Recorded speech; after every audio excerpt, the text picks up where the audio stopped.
Halo, selamat datang kembali di channel Tim Son Simamora. Baik teman-teman, pada video kali ini kita akan membahas masalah tenaga kerja asing ya. Jadi teman-teman sering mendengar bahwa ada tenaga kerja asing datang ke Indonesia untuk bekerja di perusahaan-perusahaan tertentu ya. Nah, itu semua teman-teman ada prosedur dan ada aturannya. Dan dulu di Undang-Undang 13 nomor tahun 2003 itu pun sudah diatur, dan pada Undang-Undang Cipta Kerja yang tahun 2020 nomor 11 tahun 2020 dan dipertegas kembali di Peraturan Pemerintah Nomor 34 Tahun 2021 tentang penggunaan tenaga kerja asing. Nah, jadi itu sudah ada aturannya semuanya dan prosedurnya di Indonesia. Dari dulu memang itu diizinkan dan ada prosedur yang harus disepakati ya.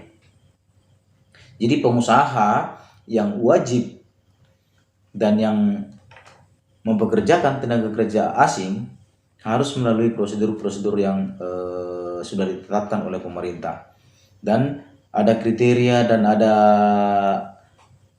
definisi tenaga kerja asing itu. Jadi kalau menurut peraturan pemerintah yang nomor 34 tahun 2021 tentang penggunaan tenaga kerja asing itu didefinisikan tenaga kerja asing seperti tenaga kerja asing yang disingkat dengan TKA biasanya adalah warga negara asing pemegang visa dengan maksud bekerja di wilayah negara Indonesia. Nah, itulah yang dimaksud dengan tenaga kerja asing. Jadi adalah warga negara asing yang pemegang visa dengan maksud bekerja di wilayah negara Indonesia. Itulah yang dikategorikan tenaga kerja asing. Jadi kalaupun dia warga negara Indonesia tapi sudah berkewarganegaraan luar contohnya, atau dia berkewarganegaraan Jerman, Jepang, Cina, lalu masuk ke Indonesia pemegang visa, nah itu berarti kan termasuk TKA juga gitu. Karena yang bersangkutan sudah masuk dalam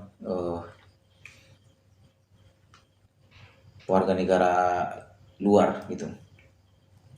Nah, itu teman-teman, terus ada beberapa kriteria yang harus diajukan dalam pengajuan tenaga kerja asing, bahwa pengusaha itu harus mengajukan rencana penggunaan tenaga kerja asing atau RPTKA. Nah, ini harus diajukan dulu ke kementerian. Nah, nanti kementerian akan memverifikasi, termasuk dalam pengajuan itu lengkap semuanya, berapa orang digunakan, berapa lama digunakan tenaga kerja asing ini, terus alasan penggunaannya apa. Dan itu semua dijelaskan dalam surat permohonan itu. Jadi teman-teman, biasanya kalau ada orang asing datang ke Indonesia berbondong-bondong dengan ini, itu prosesnya sudah lama itu teman-teman. Kalau datangnya sekarang berarti prosesnya bukan sekarang ini, itu sudah 1 tahun 2 tahun yang lalu prosesnya itu, dan itu ada permohonan dimasukkan. Karena sebuah perusahaan yang ingin menggunakan tenaga kerja asing itu harus ada mengajukan proses pengajuan, namanya rencana penggunaan tenaga kerja asing, itu RPTKA. Itu yang harus diajukan. Ada kriteria-kriterianya dan pekerjaan-pekerjaan apa saja yang akan diberikan ke mereka dikerjakan, dan posisi-posisi apa saja yang diisi oleh tenaga kerja asing. Jadi ada aturan-aturan yang sudah disusun di peraturan pemerintah. Pun dalam peraturan pemerintah yang terbaru yang baru saja dikeluarkan tahun 2021 kemarin, itu sudah diatur semuanya teman-teman ya.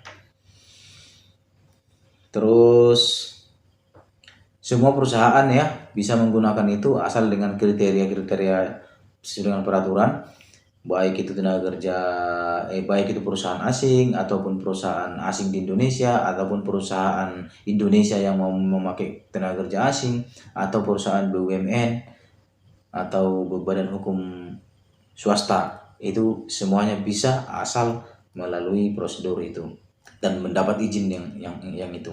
Jadi di dalam aturan itu adalah tenaga kerja asing hanya dapat dipekerjakan oleh pemberi kerja, maksudnya ini pengusaha, dalam hubungan kerja untuk jabatan tertentu dan waktu tertentu serta memiliki kompetensi sesuai dengan jabatan yang akan diduduki. Jadi pengusaha boleh mempekerjakan seorang tenaga kerja asing asal dengan ketentuan-ketentuan tadi, itu adalah dengan jabatan tertentu, waktu tertentu, tidak boleh selama-lamanya dia di situ, nggak boleh. Waktu tertentu contohnya dia dipakai dalam jangka 5 tahun atau 10 tahun contohnya. Nah, dan itu dipakai untuk jabatan-jabatan tertentu aja, tidak semua jabatan, dan itu ada kompetensi yang sesuai dengan jabatan yang akan ditempati, yang akan dikerjakan oleh tenaga kerja tersebut. Jadi contohnya kalau dia seorang manajer produksi di dalam pabrik, maka kalau tenaga kerja asing yang ditempatkan di sana sebagai kepala departemen, kepala operationnya, kepala operasi, kepala produksi contohnya, maka dia harus mempunyai kompetensi di bidang itu. Mempunyai kompetensi di bidang tenaga kerja yang pekerjaan yang memang diperuntukkan untuk tenaga kerja itu. Itu terus yang lainnya adalah selain itu, jabatan tertentu yang dapat diduduki oleh tenaga kerja asing itu adalah yang sudah ditetapkan oleh menteri dalam peraturan kementerian,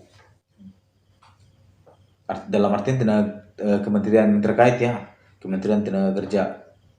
Nah, itu biasanya sudah ditetapkan dan aturan-aturannya sudah ada. Nah, dalam pasal-pasal ini, dalam pasal di peraturan pemerintah nomor 34 tahun 2021 ini, yang juga sudah dibahas dalam Undang-Undang Ketenagakerjaan tahun 2003 nomor 13 itu, bahwa pemberi kerja tenaga kerja asing dapat mempekerjakan tenaga kerja asing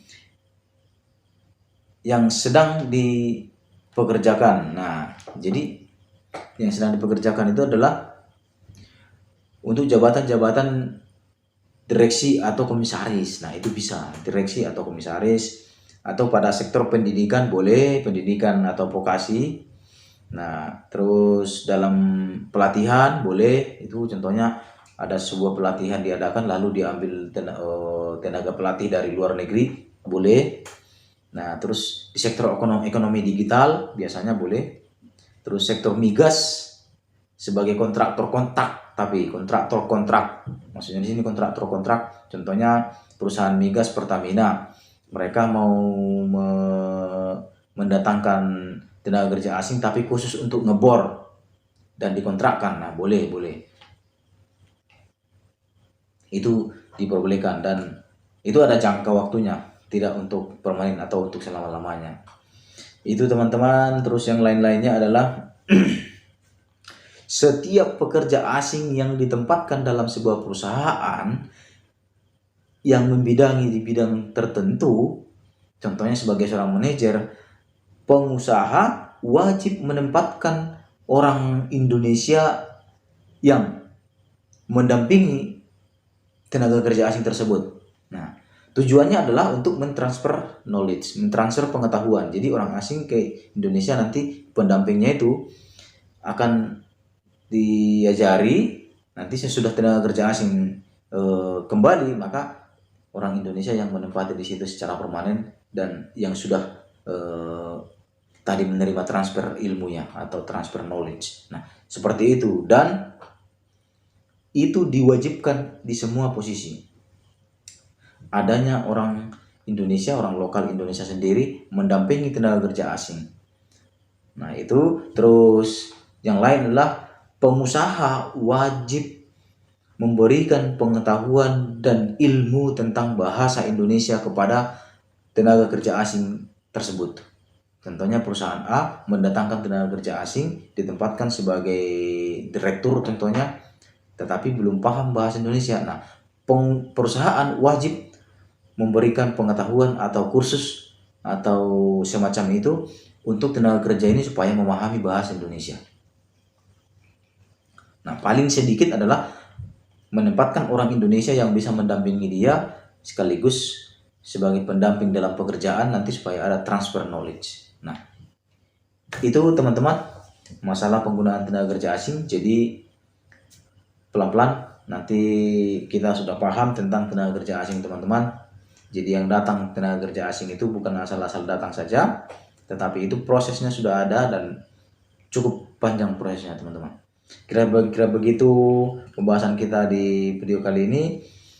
Mohon dukungannya untuk teman-teman tetap mendukung channel Tim Son Simamora dengan cara like, di komen di bawah video ini, subscribe, dan jangan lupa bunyikan tombol notifikasinya supaya mendapatkan notifikasi video-video lanjutan dari channel Tim Son Simamora.